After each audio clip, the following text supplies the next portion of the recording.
ബീഹാർ നിയമസഭാ തെരഞ്ഞെടുപ്പിൽ മത്സരിച്ച 70 സീറ്റുകളിൽ 19 സീറ്റുകളിൽ മാത്രമാണ് കോൺഗ്രസിന് നേട്ടമുണ്ടാക്കാനായത്.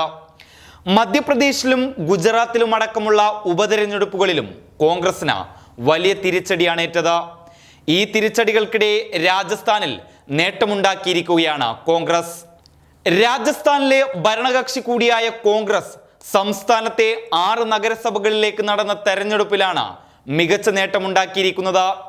4 നഗരസഭകളിലെ മേയർ സ്ഥാനം കോൺഗ്രസ് സ്വന്തമാക്കി. അതേസമയം BJPക്ക് 2 നഗരസഭകളിൽ മാത്രമേ വിജയിക്കാൻ സാധിച്ചിട്ടുള്ളൂ എന്നതും ശ്രദ്ധേയമാണ്. പുതുതായി രൂപീകരിച്ച 560 വാർഡുകളിലും കോൺഗ്രസിന് മികച്ച വിജയം നേടാനായത് BJPയുടെ ഗ്രാസ് റൂട്ട് പദ്ധതികളെ തകിടം മറിച്ചിരിക്കുകയാണ്. തിരിച്ചടികൾക്കിടയിലുള്ള കോൺഗ്രസിന്റെ ഈ വിജയം കോൺഗ്രസ് ക്യാമ്പുകളിൽ ആത്മവിശ്വാസം പകരുന്നുണ്ട്. ബീഹാറിലെയും മധ്യപ്രദേശിലെയും മുറിവുണക്കാൻ ഇതിലൂടെ കോൺഗ്രസിനായി. കൂടാതെ ഗ്രാസ് റൂട്ടിലൂടെ പ്രവർത്തനമില്ലായ്മയുടെ പേരിൽ വിമർശനം ഏറ്റുവാങ്ങുന്ന കോൺഗ്രസിന് ഈ വിജയം ഏറെ ഗുണകരമാണ്.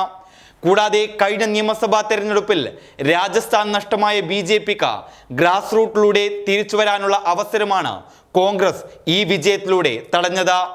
ജയ്പൂർ, ജോധ്പൂർ, കോട്ട എന്നിവിടങ്ങളിലെ 6 മുനിസിപ്പൽ കോർപ്പറേഷനുകളിലേക്കാണ് മേയർ തിരഞ്ഞെടുപ്പ് നടന്നത്.